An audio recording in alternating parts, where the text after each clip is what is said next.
Bonsoir à tous et à toutes et bienvenue dans cette nouvelle rencontre Un endroit où aller, où ce soir, c'est une soirée spéciale maison d'édition et nous avons la joie de recevoir Claude Tarel, l'ambassadeur suprême de la maison d'édition Le Dilettante. Avant que nous commencions cette rencontre, je voudrais dire qu'il y a une librairie partenaire, Claude, je crois que vous la connaissez bien, c'est la librairie Passage à Lyon. Alors nous saluons nos amis lyonnais. Bonsoir Claude, comment allez-vous? Très bien, très très bien. Donc ce soir, nous sommes ravis de vous recevoir parce que vous êtes agent de diffusion de la maison Le Dilettante. Mais quel est votre rôle exactement? Parce que je crois que vous faites beaucoup plus que agent de diffusion, qui est un beau mot d'ailleurs. Je trouve que la fonction, hein, le nom est intéressant. Alors en fait, le mot apparaît en 1958 dans un très beau livre, L'apparition du livre, de Lucien Febvre, qui décrit l'histoire du livre, et principalement à partir du XVe siècle, qui apparaît dans ses diffusions géographiques depuis l'Italie, Naples, Rome, Bologne, jusqu'à toutes les grandes villes du Nord, et puis ensuite on a Bâle, Cologne, Mayence et puis Bruges et Londres. Et en fait, il apparaît, quand il nous parle de ce livre, le livre, cette marchandise, ce commerce, et le livre, ce fervent, cette ferveur de l'esprit, et il emploie le mot agent de diffusion. Donc en fait, voilà, c'est parce qu'on se donne, on est un peu porteur et colporteur à la fois de nos livres, on visite les premiers lecteurs qui sont les libraires et les premiers vendeurs, et donc, je suis l'agent en France auprès des libraires et à l'étranger auprès des agents ou de ceux qui achètent les droits en traduction de nos livres. Voilà. Alors, tout le monde connaît votre maison d'édition, mais avant d'être une maison d'édition, c'était une librairie, si mes souvenirs sont bons. Et je crois qu'elle a été fondée elle a ouvert ou fondée en 1976. Et c'est à partir de 1984 que vous êtes rentré, il y a eu un pied dans l'édition. Et c'est Dominique Gaultier, si je ne me trompe pas, qui est le fondateur de la maison d'édition et de la librairie, c'est ça? Tout à fait. En fait, c'est 1973, Dominique Gaultier est libraire de la librairie de la Butte de la commune de la Butte aux Cailles, rue Barrault. Et je le rencontre d'ailleurs, je suis un de ses premiers clients en juin 74. Et il va fonder en 82 une belle revue d'après un livre formidable d'Henri Calais, Les Grandes Largeurs, et la maison d'édition du même Henri Calais, grand écrivain méconnu mais estimé et libertaire chez Gallimard, qui a vécu une cinquantaine d'années, qui s'appelait Le Tout sur le Tout. Et son associé de l'époque, qui avait des moyens, c'est pour ça qu'ils ont publié des gros livres de Calais, Guérin, Calafert, Paruto, le traite de dilettante. Et là, il emploie ce très beau mot italien qui a un double sens, configuré sur tout noir à barre. Donc, c'est l'amateur qui se fie à l'impulsion de ses goûts et qui juge d'après lui-même. Voilà. Et donc ce mot, il le prend, ce qui était une insulte au départ, il le prend, sauf qu'ils ont moins de moyens, ils sont toujours dans le 13e, mais ils font une coopérative ouvrière et ils publient des nouvelles avec des amoureux d'Henri Calais autour de lui. Donc Dominique Gaultier va publier des nouvelles, des textes courts, des plaquettes.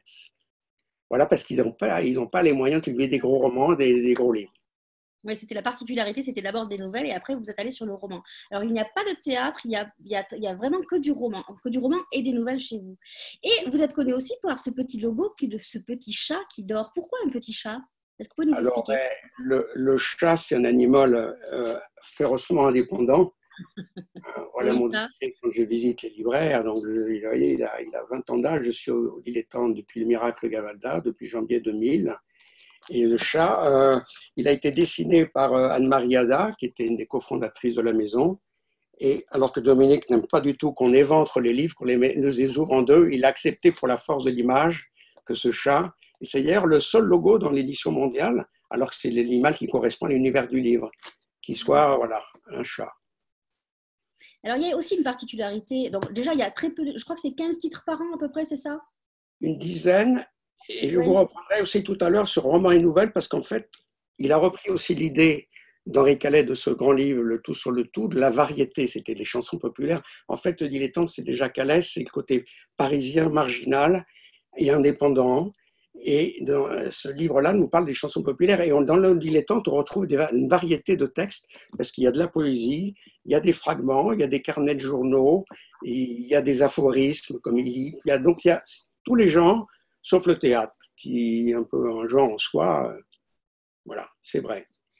Et il y a une particularité aussi, ce sont le format de vos livres. Alors, ils sont assez petits, sauf exception, puisqu'on se souvient que Gavalda, Ensemble c'est tout, je l'ai là, c'est un gros, il est assez il est énorme. Alors que là, à la rentrée, c'est des tout petits livres. Pourquoi avoir choisi ce format de livre? C'est parce que c'est plus pratique, c'est pour vous démarquer, c'est quoi l'explication? Alors, au départ, le format du 19e siècle qui domine, c'est le format 11-19, le format de chez Charpentier. Et le dilettante a créé ce format semi-poche en France, qui est le format 12-18 pour le petit format. Et puis, 10 ans après, pour 2004, La Consolante, bien effectivement, là, on a le grand format, 14, 20 et demi. Voilà. C'est un format pour se distinguer et puis qu'il est pratique, on l'a bien en main. C'est un peu le côté, vous voyez, portatif, individuel, comme cette Ouais. littérature qu'on disait au XVIIIe siècle, un peu clandestine. Voilà, on fait sien le livre, on le met dans la poche, mais c'est un format un beau livre parce qu'il va être avec les cahiers cousus, les rabats qui donnent de la valeur au livre.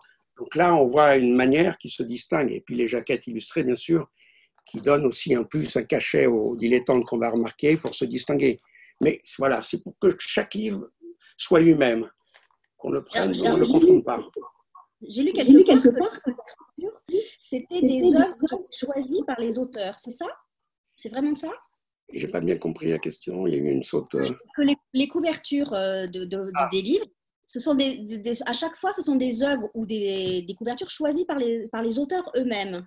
Alors là, non, là c'est le domaine du despote éclairé de Dominique Gaultier, et sauf exception, comme pour Ensemble c'est tout, Anna Gavalda a ses pastels d'un de ses peintres et qu'elle va mettre cette couverture et qu'on va la présenter comme telle, c'est rarissime. Sinon, c'est vraiment le dilettante de Dominique Gaultier ou le chef de fabrication, le responsable d'édition qui vont avoir l'idée. Et là, l'auteur aime plus ou moins sa couverture, la découvre, mais il peut y avoir des suggestions d'auteur, bien sûr, mais c'est plus rare. D'accord. C'est vraiment Alors, le domaine. quand on pense le dilettante, il y a forcément Anna Gavalda, le nom d'Anna Gavalda qui revient, mais il y a aussi Éric Holder, il y a Anna Rosen, comme vous l'avez cité, il y a Vincent Ravalec, Romain Bertholas. Donc, il y avait aussi l'envie de redécouvrir des textes qui étaient oubliés quelque part et de découvrir. Comment vous faites pour découvrir des pépites comme vous avez fait, par exemple, Anna Gavalda? Alors ça, c'est le fait qu'en France, il n'y a pas de système d'agents, ou très peu, et que les auteurs putatifs ou potentiels, les primo-romanciers ou les premiers novellistes, les premiers textes, sont envoyés directement aux maisons d'édition. Alors, est-ce que les grandes maisons d'édition font bien leur travail? En tout cas, si on prend l'exemple d'Anna Gavalda, en septembre-octobre 98, une semaine après Anna Rosen, qui nous avait envoyé aussi son premier texte, on lit le texte, le dilettante, on le trouve très bon, ça s'appelle 12 nouvelles. On lui dit, on va le publier, mais c'est trop nouveau, c'est un manuscrit qui arrive par la poste d'un inconnu, on va essayer de vous le présenter à la rentrée de septembre. Donc d'attendre un an pour que les libraires la lisent l'été, mais c'est arrivé par la poste en même temps qu'à une douzaine de maisons d'édition. Sauf qu'on a été, Dominique Gaultier, les premiers à lui répondre, oui madame Gavalda, nous allons publier vos nouvelles, et finalement les seuls à lui dire oui, la première fois, vous voyez. Donc il y a un brassage qui se fait, il faut être bon pour bien lire et dire que c'est bon sur manuscrit, et puis être avant l'autre qui va dire oui, j'aime votre texte. Et si lui qui arrive après, oui, je vous aime, ben oui, on m'a déjà dit, quelqu'un est tombé amoureux de moi, mais vous venez un peu tard, jeune homme. Donc, pour vous, la relation éditeur-auteur, c'est une histoire d'amour. Oui, il y a une fusion qui se crée, il y a le voir publié, c'est éditare, édité en bas latin, c'est aider à naître. Donc, il y a quelque chose, non pas d'enfantin, mais où on enfante. Donc, il y a quand même un couple qui se forme entre l'auteur et l'éditeur. Et c'est quoi la ligne éditoriale de chez le dilettante? C'est quoi qui fait qu'on peut sortir carrément du catalogue? Je suis un peu violente dans mes propos, mais c'est quoi la ligne éditoriale exactement chez vous? Alors, ne se fie qu'à l'impulsion de ses goûts, c'est une ligne très subjective, très personnelle. On ne prétend pas avoir le meilleur goût, hein, chacun mes goûts, comme disait Marc-Edouard Nahm, mais on pense avoir bon goût. Hein. Vous savez, Stendhal disait le mauvais goût mène au crime, donc il y a beaucoup de mauvais livres qui sont publiés. Nous, on prétend publier des bons livres, pas toujours les meilleurs livres, mais quand même d'assez bons livres. Donc, c'est le goût de l'éditeur. Simplement ça. C'est une guerre, hein, le goût, mais bien sûr, mais après, il faut imposer ses goûts aux autres. Il y a des très bons livres qui n'ont pas eu de succès, malheureusement. Et pour parler, on reviendra sur les redécouvertes. Là, c'était vraiment les découvertes des livres qui arrivent sur manuscrit par la poste. Voilà. Et alors, justement, les redécouvertes, comment vous faites votre choix pour ressortir des auteurs et des textes? Alors là, les redécouvertes, c'est l'activité du libraire, qui est aussi, Dominique Gaultier, un libraire de bibliophilie d'anciens, qui est un grand lecteur. Hein. Il était bon qu'à ça étant jeune, à la lecture, donc il n'était pas un sportif ou un intellectuel particulièrement, mais lire, c'est comme recréer, c'est aussi un acte de création. Donc, chaque lecteur, d'ailleurs, a sa lecture. C'est ça qui est beau. On parlait de variété, mais aussi la variété de lecture. Comment il est arrivé à ça? J'ai un peu perdu le fil de la question. C'est comment vous faites pour ressortir remettre au goût Voilà. du jour, ou en lumière, plus exactement, des auteurs et des textes. Ça, c'est la grande connaissance des joyaux oubliés ou perdus ou méconnus. Alors, il y a certains textes, comme Pierre Merindol, Fausse route, 1950 minuit, un texte complètement oublié. C'est le jeune préfacier qui va nous l'apporter. Mais le dernier grande réédition, c'est voilà, Notre lâcheté, 1930, Alain Berthier, un texte complètement oublié. Et ça, c'est Dominique Gaultier qui l'avait dans sa bibliothèque depuis des années. Il pense que c'est le bon moment, 50, voilà, 90 ans après, 90 ans après, de le sortir. Vous voyez, un côté un peu superstitieux dans les dates, dans les parutions, comme on avait fait en 2008 pour la peur de Gabriel Chevalier, qui est un texte extraordinaire, paru également en 1930. Alors ça, c'était un texte qui avait été connu, qui était même au livre de poche, parce que Chevalier, c'était l'auteur de Clochemerle, donc il avait quelques arguments. Mais Oui. voilà, c'est la science de l'éditeur, c'est ses connaissances. Et puis, parce que la curiosité, là, voilà. Et vous êtes quand même connu pour avoir un regard avisé sur les textes. Vous êtes assez drastique, même, on en parlait tout à l'heure, mais c'est vrai que les lettres de refus sont assez terribles chez vous. C'est vraiment, pour vous, vous voulez l'excellence? C'est quoi que vous cherchez exactement? Alors là, il y a deux choses. Dans le fait qu'il faut aussi, parce qu'on reçoit quand même 10 à 15 manuscrits par jour, donc ça fait 3000, 3500 manuscrits par an. Ça fait beaucoup, donc il faut dissuader un peu les mauvais auteurs parce que c'est un peu trop souvent, sinon on va être enseveli, vu qu'on n'est pas comme certaines maisons qui accusent réception du texte, mais sans répondre sur le fond au texte. Donc, la majorité des textes ne sont pas très bons, il y a pas, ce ne sont pas des auteurs potentiels. Il faut savoir leur dire, la vérité n'est pas évident, on peut se faire menacer physiquement, puisqu'on est libraire-éditeur depuis toujours. Et Place de l'Odéon, on reçoit les manuscrits, ceux qui nous apportent, mais on reçoit ici les belliqueux ou les gens pas contents, des lettres un peu dures, mais c'est ce qu'on a notre ressenti à nous, on leur a dit. Alors, après, sur le texte lui-même, le texte qui va être bon, là, si Dominique Gaultier trouve que c'est bon à 95%, c'est-à-dire que c'est jouable, il va pouvoir le corriger un peu, parce que éditer, c'est aussi en bas latin corriger, au sens d'éditeur, l'anglo-saxon également. Donc cette correction doit être là aussi marginale, elle ne doit pas être trop corrigée, sinon c'est plus le texte de l'auteur. Et donc voilà, ça c'est un des cas de la publication, de voir qu'il y a quelqu'un qui se distingue, on va tourner la page, parce qu'on a un principe essentiel qui est le principe narratif. On ne va pas citer d'autres maisons, mais on aime bien qu'on nous raconte une histoire. Alors évidemment, tout est dans la manière. Il faut qu'il y ait une voix, qu'il y ait un univers, il faut qu'il y ait quelqu'un qui se distingue, mais voilà, qu'on nous raconte une histoire.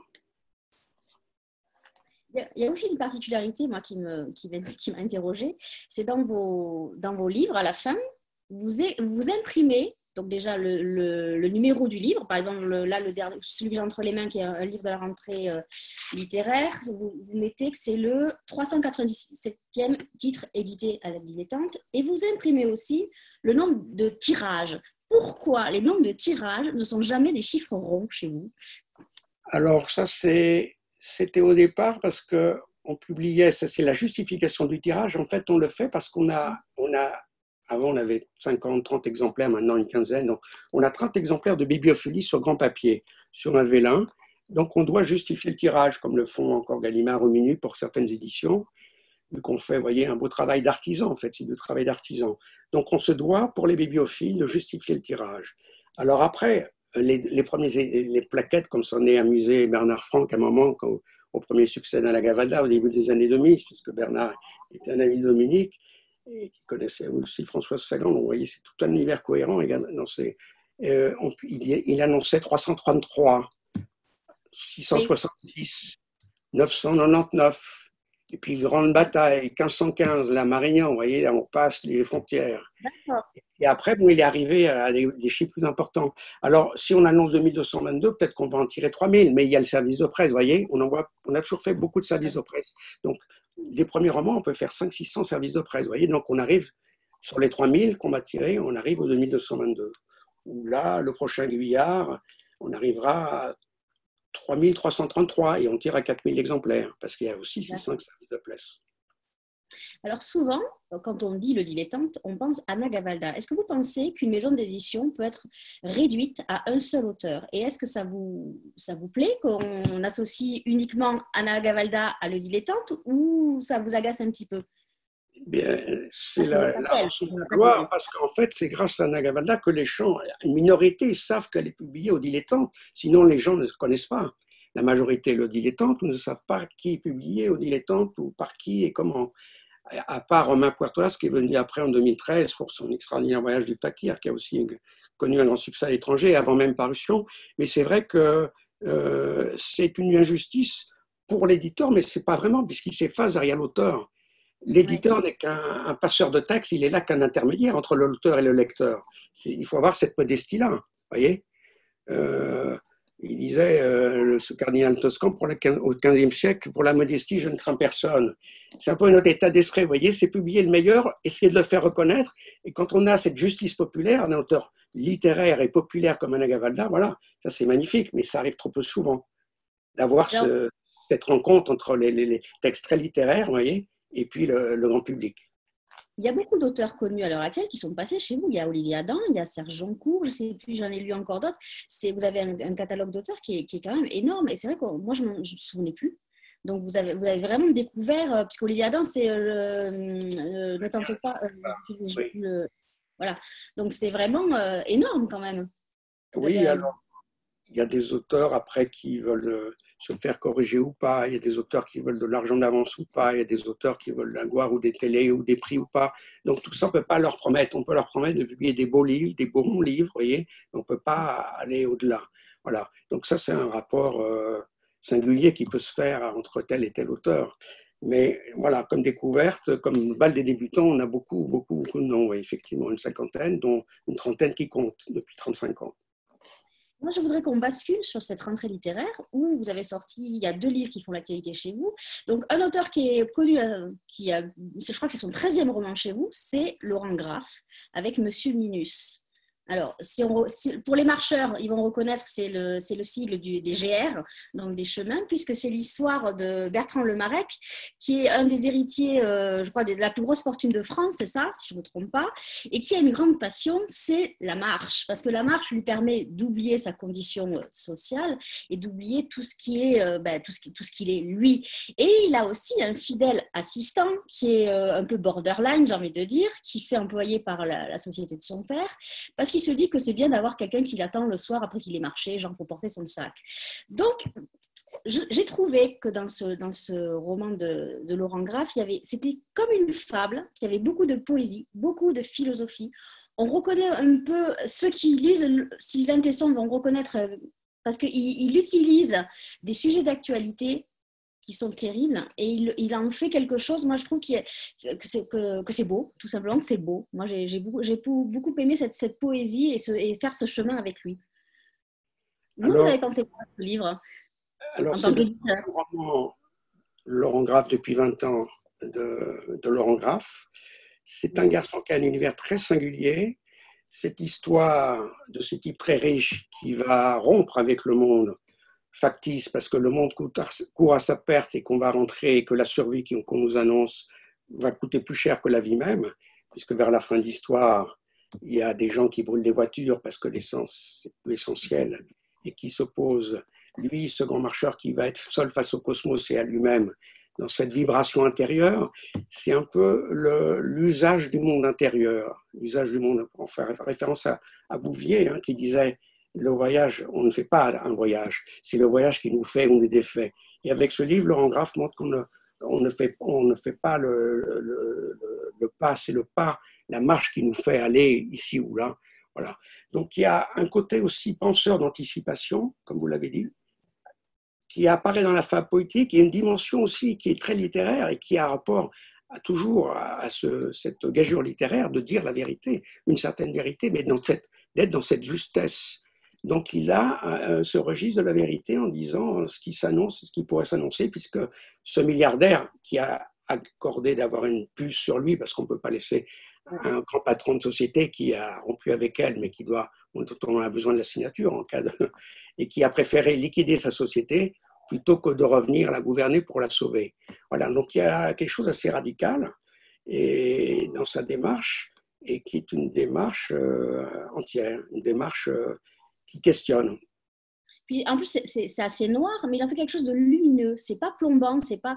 Moi, j'ai eu envie d'aller marcher après, par exemple. C'est vrai, il nous fait redécouvrir la marche. C'est assez étonnant. Au début, je savais pas ce que j'allais lire. Pourtant, j'ai déjà lu des romans de Laurent Graff, mais là, je trouve qu'il va encore plus loin que dans ce qu'il nous a proposé avant. Tout à fait. Non, là, c'est la marche qu'on découvre, on se découvre soi-même, on se retrouve soi-même, on se retrouve avec les aimants, la nature. Donc, la nature, elle est pas que sociale, elle est aussi naturelle, elle est aussi une construction de la nature humaine. Donc, voilà, tout ce monde-là, c'est un seul monde. Et c'est ça la force des livres, c'est de nous arrêter sur qu'est-ce qui nous fait, quoi. Allez ou pas. Et de l'autre côté, vous avez un primo-romancier qui s'appelle Loris Bardi, qui a sorti La position de Schuss. Alors, la position de Schuss, c'est un terme médical. C'est-à-dire que, alors là, c'est un genou, hein, pour ceux qui ne savent pas, c'est un genou, voilà. En fait, en imagerie, c'est la position où on doit être le plus droit possible pour pas qu'il y ait de flexion sur le genou. Voilà, donc le titre est assez intriguant, mais c'est l'histoire d'un chirurgien orthopédique. Alors, je ne sais pas comment on le prononce, si c'est Toba Berlin ou Berlin, je ne sais pas, qui est le roi du scalpel dans la clinique dans laquelle il opère, puisqu'il opère des grands noms du sport. Donc, il est à New York, ça se passe dans ce milieu-là. Mais il a un besoin de création et il a envie d'écrire et il veut rentrer en littérature, mais lui, il choisit un moyen pour rentrer en littérature, c'est par l'alcool. Donc, du coup, j'ai envie de dire que c'est plutôt l'alcool qui l'a rattrapé plutôt que la littérature. Et donc là, Loris Bardi, il nous offre une plongée dans le monde de l'édition, dans le monde de l'art contemporain, parce qu'il va rencontrer des gens, dont une femme qui travaille dans une galerie d'art. J'ai trouvé que dans ce roman, il y avait quelque chose. Il y a du talent dans cette écriture. Je trouve que c'est à la fois cynique, c'est à la fois touchant parce qu'il y a un rapport, donc ce fameux chirurgien, il a quand même une famille, il est divorcé, mais il y a un rapport père-fils qui est très intéressant. Tout ça dans le milieu de l'édition, de l'écriture où il boit, évidemment, il n'y arrivera jamais. Il a aussi une discussion fictive avec Jonathan Frenzen. Est-ce que j'ai tout bon là-dessus ?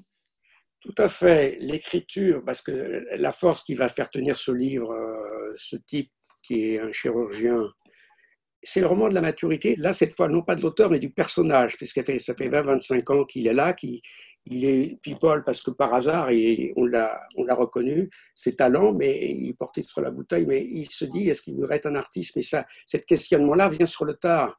Et grâce à une femme, effectivement, un galeriste, il va se poser cette question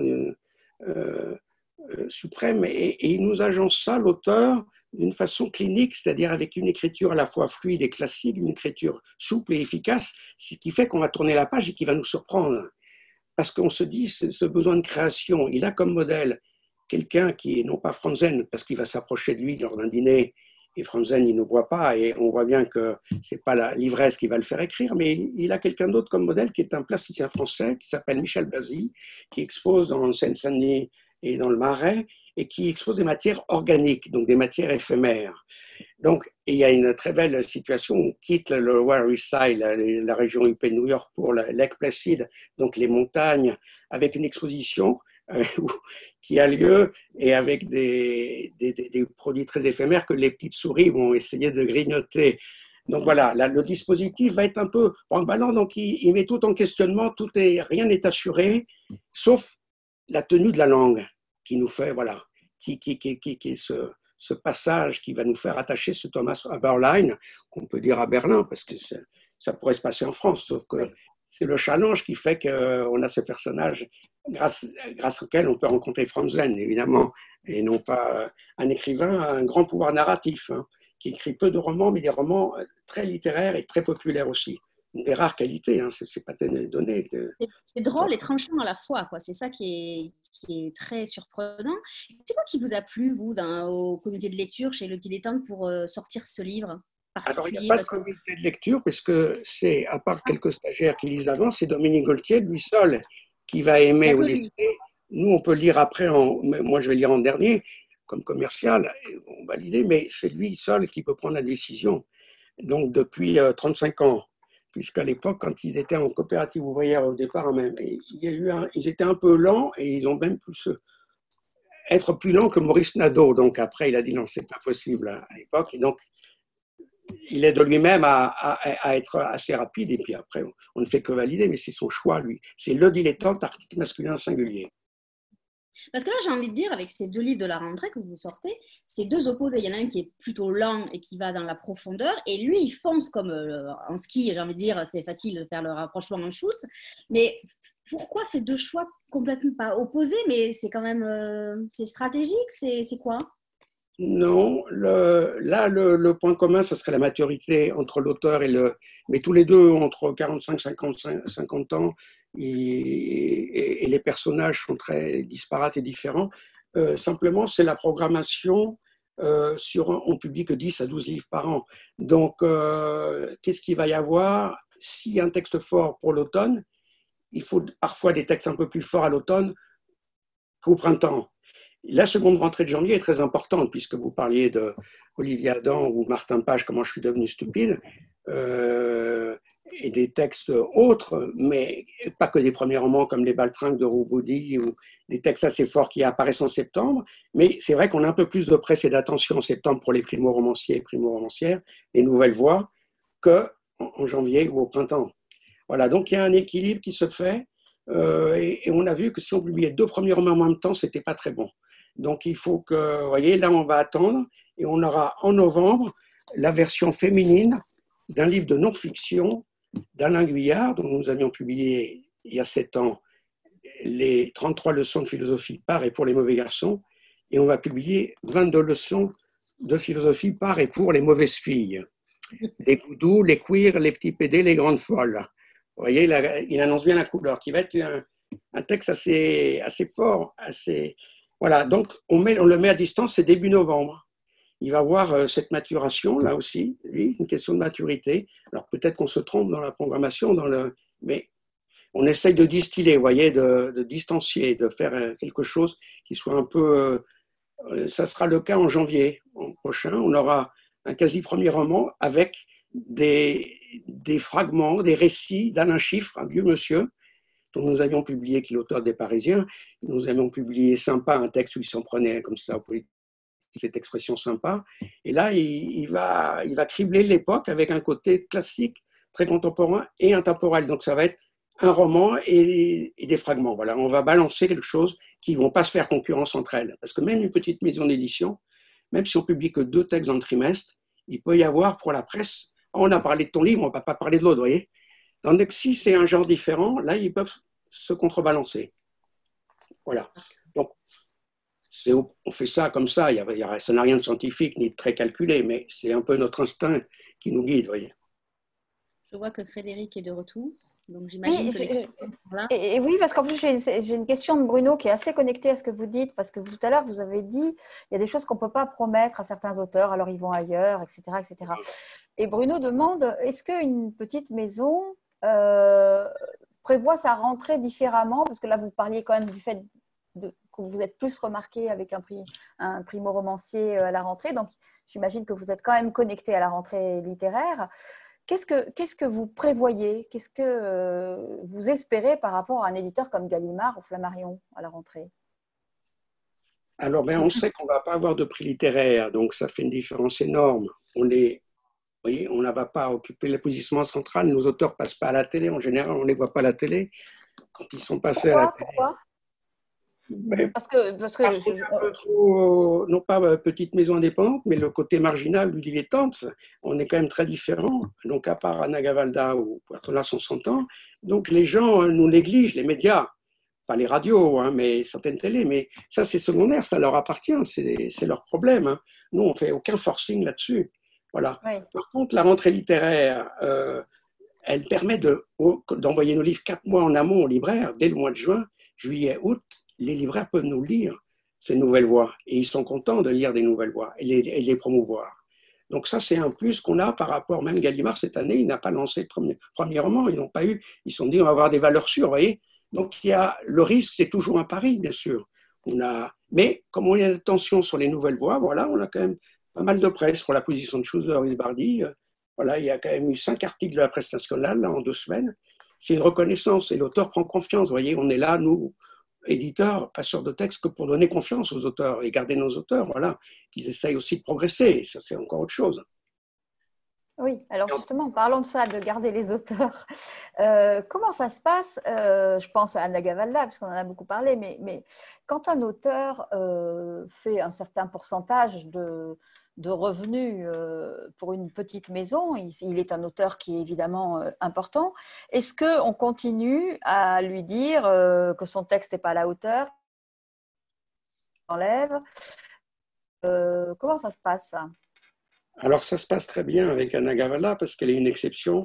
Et pour ça aussi, elle est en progrès constant, y compris dans ses derniers livres où il y a une pluralité de voix. Il y a déjà le côté polyphonique qui avait déjà plu à certaines bons critiques comme Nehoff et Versin à ses tout débuts. Il y a cette capacité dans les histoires de Gavalda qui est revenue aux nouvelles avec ce 8e livre, Fendre l'armure, d'être dans le style, la voix de ses personnages, d'être assez plastique, comme avait pu dire Claire de Varieux, Libération. Vous voyez, elle avait toute la presse à l'époque jusqu'à Martine Laval, qui la trouvait gracile et tactile. Donc, elle avait tous ces talents-là, même Bec Bédé, qui la comparait à Dorothy Parker. Donc, ces talents-là, elle les a gardés, mais elle les a gardés en maturité avec une langue un peu plus sèche, plus brève, avec quelque chose de plus abouti. Et elle sait très bien que si ça serait moins bon, si c'était moins bon, ben Dominique Gaultier lui dirait ça ne va pas. Voilà. Et elle partirait ou elle resterait et elle corrigerait, à votre avis? Je ne peux pas parler pour elle, mais voilà, on a été de bons échanges, de bons propos pour le premier livre. Par exemple, il y avait 2 nouvelles qui étaient un peu plus sombres et moins fortes, et elle les a retirées. Elle en a écrit 2 autres qui étaient plus drôles, ce qui a donné un recueil équilibré entre les rires et les larmes, parce que sinon, Cavalla, parfois, c'est assez noir, assez sombre. Donc, elle a eu ce talent-là aussi d'être à l'écoute et de savoir écrire et d'être elle-même, en fait, voilà. Tout à travers c'est plus facile pour le premier, en général, hein, parce que oui. Quand un auteur a beaucoup de succès, il prend de l'assurance et souvent, c'est comme ça qu'il part. Est-ce que une maison comme la vôtre, mais c'est pareil pour d'autres domaines artistiques, je dirais que pour la musique, c'est pareil. Vous êtes chez un petit label et puis tout d'un coup, il y a Universal qui vous fait de l'œil et c'est plus cher. Enfin, comment vous gérez cette possibilité? Le prix littéraire ou passer à la télé ou tout ça, il peut aller voir les grandes écuries, mais il sait qu'en étant dilettant, cet auteur-là, il va avoir un livre qui va être bien édité au sens du texte et bien édité aussi au sens de la fabrication. Voyez, le premier succès, pour rester sur Anna Gavalda, c'était un best long-seller, comme on l'a dit, ces 2 premiers livres. Et en fait, c'était le côté beau livre cousu qui tient, vous voyez, c'est des livres des 4 saisons, c'est des livres qui ont duré 1 an à 2 ans. Donc, ça plaît à l'auteur. Ce n'est pas des livres jetables. Je ne vais pas critiquer d'autres best-sellers, mais c'est des livres qui sont collés, qui sont mal foutus, où il n'y a pas de couverture, il ne se passe rien, vous voyez. Tandis que là, avec Anna Gavalda, c'est vrai qu'elle a le mot pour ses couvertures. Fendre l'armure, c'était son idée aussi, cette fente. Voilà. Donc, c'est un ensemble, mais on ne peut pas parler à la place des auteurs. Chacun. Bien sûr, bien sûr. En tout cas, c'est. Et je dois dire que même on est assez touché en tant que lecteur de voir un auteur qui a du succès et qui reste avec sa maison d'origine. C'est pas quelque chose auquel on est indifférent, même en tant que lecteur, même si on suivra un auteur qu'on aime ailleurs.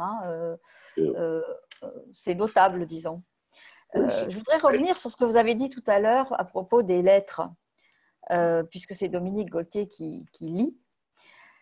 Moi, je fais des ateliers d'écriture et donc j'ai des aspirants, on dira, romanciers, et aussi en discutant avec des romanciers qui publient maintenant, mais qui avaient été je ne dirais pas les noms, mais écharpés par le dilettante, donc ils sont devenus des gens qui publient aujourd'hui. Qu'est-ce qui motive Dominique Gaultier, à part le fait de se dire que lui, il n'aime pas, de décourager à ce point un auteur qui écrit un livre en lui disant des choses comme vous n'avez aucune trame romanesque, ce personnage, il dit pas est à chier, mais on n'est pas loin quand même. Hein. Donc, c'est quand même assez violent, les lettres. Hein. J'en ai lu quelques-unes. Je vais répondre à sa place. Alors, d'abord, c'est quelqu'un qui nous a un manuscrit, disons même un tapuscrit, ce n'est pas un auteur, parce que l'auteur, c'est quand il est publié, son œuvre est rendue publique, donc coédité, publié. Cette œuvre-là, et c'est un très beau mot du XVIe siècle, de Montaigne, c'est il prend beaucoup de temps, il lit beaucoup, il passe beaucoup de temps, et pendant ce temps-là, il ne peut pas relire les grands auteurs, vous voyez, relire Henri Calais, etc., Georges Simenon et tous ces beaux auteurs. Donc, je pense que ça peut énerver un grand lecteur, qui est un grand éditeur, de lui prendre tout son temps, parce qu'il prend le temps de noter les défauts, de centrer sur là où ça fait mal, et pour décourager ces gens qui ne sont pas des auteurs, potentiellement. Et on n'a jamais vu depuis 35 ans des gens qui ont été salement critiqués et qui soient devenus des auteurs intéressants. C'est la question qui fâche, mais je le dis alors que je le défends. Hein. Quand on m'en parle de ces lettres, je dis, écoutez, la plupart du temps, vous vous plaignez quand vous recevez un truc, vous ne faites pas partie de la ligne éditoriale qui a l'air d'être le même pour tout le monde. Du coup, il faut choisir. Voilà, je pense qu'il y a énormément de textes qui arrivent chez tous les éditeurs et qui sont des textes qui n'ont pas été assez relus. Tout à fait. Après, pas du tout abouti en tout cas. Mais voilà. Je voulais quand même poser la question parce qu'on m'en a parlé plusieurs fois de ces lettres. C'est très connu d'ailleurs. Hein. Bien sûr. Alors, voilà. Mais regardez en quantité et non plus en valeur. Si on reçoit 3500 manuscrits, Gallimard, Actes Sud ou Albin Michel vont recevoir entre 6 à 8 000 par an de fiction. Hein. Je parle de littérature. C'est le double. Mais c'est des maisons qui ont plus que le double de personnel pour lire, vous voyez. C'est qui ont plusieurs personnes, qui ont un comité de lecture, alors que là, non, on fait ça en singulier. Donc, il y a aussi, tout ça s'explique puisque l'industrie est une industrie légère, où les petits artisans comme nous peuvent concourir, si on peut dire, contre les grosses et grandes maisons par rapport pour gagner notre public. Mais quand on a 1000, 2000 lecteurs, on est aussi content si ce sont le public de cet auteur-là. Si évidemment on peut toucher 15, 30 000, voire des centaines de milliers, si les auteurs le méritent, évidemment, là, l'auteur, l'éditeur a fait son travail, mais on ne peut pas aller au-delà. De toute façon, un éditeur qui publie Henri Calais a toute notre indulgence, vu la grandeur de cet homme. Pour rappel, cette phrase merveilleuse qui est « ceux qui ne pleurent pas sont pleins de larmes », voilà. Et tout ça, c'est à la fin de Paul, c'est « ne me secouez pas, je suis plein de larmes ». Ne me secouez pas, je suis plein de larmes, exactement. Un auteur très sombre aussi, très mélancolique, mais qui est un auteur magistral, magnifique, avec une langue comme ça, concise et fraternelle. Et voilà. Quel est l'auteur que vous regrettez de ne pas avoir publié ou de ne pas publier? Je parlerai au nom de Dominique Gaultier à ses débuts, et je l'ai cité de façon indirecte, c'est Robert Bouvier. D'accord. L'usage du monde. Parce que vous savez que ce texte paru à Genève en 1963, Bouvier a 30 ans, un peu plus de 30 ans, il est né en 30, 32, n'a pas eu d'éditeur français pendant 20 ans, plus de 20 ans. Il a été refusé d'ailleurs tous les éditeurs français. L'usage du monde, un texte magnifique. Et donc, c'est le début du dilettante, et c'est la découverte en 82, qui est aussi dans le 13e, et qu'il publie, et juste avant une histoire de... Voilà, juste avant que le dilettante ou le tout sur le tout puisse le publier. Donc, c'est son grand regret, un de ses grands regrets, voilà, c'est de ne pas avoir publié ce texte-là en français, en France, parce qu'il a été publié en Suisse, mais ce n'est pas le même lectorat, bien sûr. Bien sûr, bien sûr. Est-ce qu'il y a une maison d'édition dont vous vous sentez proche en France, qui serait un petit peu sur la même voie que vous? Non, je crois pas. On peut pas. Non, on se fie à nous-mêmes. On ne va pas se comparer. Vous voyez, on va pas. On admire des travaux d'Alia, par exemple, et c'est dans un tout autre genre. Vous voyez, Oui. Il y a des jeunes maisons qui ont réussi depuis 10 ou 20 ans, mais voilà, des artisans qui donnent dans la variété littéraire ou autre. Je citerai Alia, mais Dominique Gaultier peut-être citerait quelqu'un d'autre, comme Oui. Viviane Demy ou je ne sais quel jeune éditeur, mais voilà.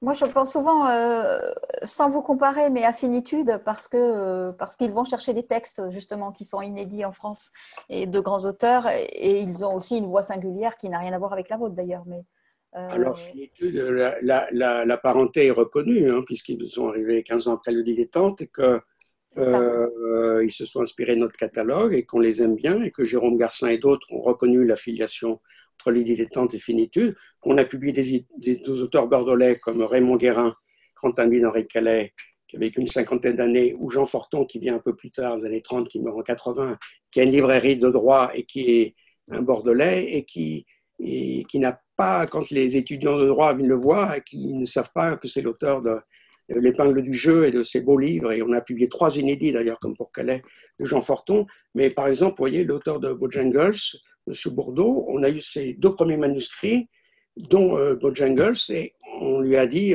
envoyez-le à Finitude. Voilà. Bon, ils l'ont dit d'ailleurs une fois au magazine littéraire, je crois, oui. Donc cette parenté, elle existe. oui, d'accord. Bon, alors maintenant tout le monde est averti, une voix singulière, ne pas vous envoyer n'importe quoi sous prétexte de se prendre 2 tartes, méritées, et laisser comme le chat. Dominique Gauthier, aller lire des grands auteurs. C'est ça le plus dur, c'est qu'on va citer la phrase, l'extrait, le côté bancal ou le côté, vous voyez, qui ne tient pas pour montrer que ça ne va pas, que la phrase n'est pas construite, qu'elle ne tient pas. Voilà. Et il faut le faire, ça rend service. Hein, après, voilà, ça rend service à des gens parce qu'il y a beaucoup de gens qui s'égarent à vouloir continuer et qui n'ont aucun talent. Alors, il y en a qui ont un petit talent potentiel. Et les textes qui pourraient être bons, ça, c'est ce qui est le plus dur. Et alors après, c'est le côté subjectif qui intervient. Il y a des textes qui vont être publiés ailleurs qui ne nous ont pas plu, mais c'est juste une question de goût, là. Oui, bien sûr. Bien sûr. Surtout, il y a combien de… Je ne me rappelle plus ce que vous avez dit, je vous l'avais dit, je crois, il y a… 12 par an, vous voyez, donc on est très strict. C'est ce qui plaît aussi à l'étranger, dans notre griffe chat, c'est qu'ils savent qu'il y a 2-3 textes par an dans la douzaine qui sont très bons dans les découvertes et qui méritent une traduction. Et on a un tropisme international, c'est pour ça que je m'occupe aussi, je passe du temps. Et tous les auteurs que j'avais là, en pile, mais peu importe, c'est des gens qui ont eu des traductions, qui ont, comme le chat, cette vie, qui ont eu une vie en adaptation en poche. La plupart des textes qui ont eu un petit public, ils existent en poche et ils existent dans d'autres langues. Donc Serge Jancourt, par exemple, UV, son deuxième roman qu'on avait publié, a prévu, il a été traduit en 15 langues. Laurent Graff, il a été traduit en 15 langues, vous voyez. Donc ça, c'est un travail de reconnaissance qui se fait à l'étranger, parce qu'à l'étranger, le débat qu'on a eu, il n'existe pas. Pour les étrangers, les maisons étrangères, le Dilettante, ce n'est pas une petite maison, c'est une grande maison littéraire, vous voyez, il n'y a pas la question de la taille. On voit qu'il y a pas mal de nos auteurs qui sont traduits, voilà. Bon. Qu'est-ce qui ferait que vous ne soyez plus une maison indépendante ? Ah ben, la faiblesse, la vieillesse qui serait un naufrage et qui ferait qu'on se vendrait plus offrant, mais on est là, bien vivant, actif. Et quand même au plus offrant. Hein.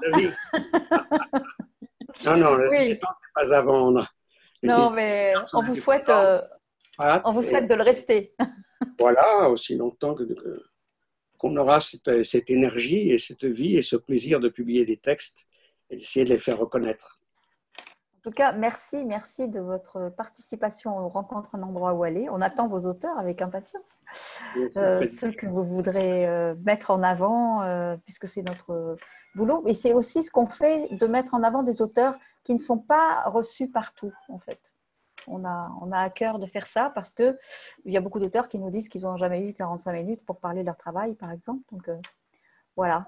Alors ça, c'est autre chose qui nous énerve, c'est que souvent on dit aux manuscrits quand ils viennent nous déposer autre, qu'est-ce que vous connaissez de ce catalogue? Vous voyez, c'est un conseil que je vous donnerais pour le creative writing, c'est qu'ils regardent leur bibliothèque, ces aspirants auteurs, qui regardent ce qu'ils aiment comme auteur ou pas, la ligne, et qu'ils envoient à telle ou telle maison, qu'ils envoient à moins de maisons, mais qui ciblent mieux. Et surtout la lettre de motivation, vous voyez. Parce que je prends l'exemple de Ludovic Roboudi, dont on parlait tout à l'heure en 2001, il nous envoie Les Baltringues, un titre, vous voyez, on se dit qu'est-ce que c'est les baltringues, à moins que le mot fasse écho. Et dans sa troisième phrase de présentation, il écrit « Mon seul titre de gloire à ce jour est d'être champion de France de football américain avec les Molosses d'Asnières ».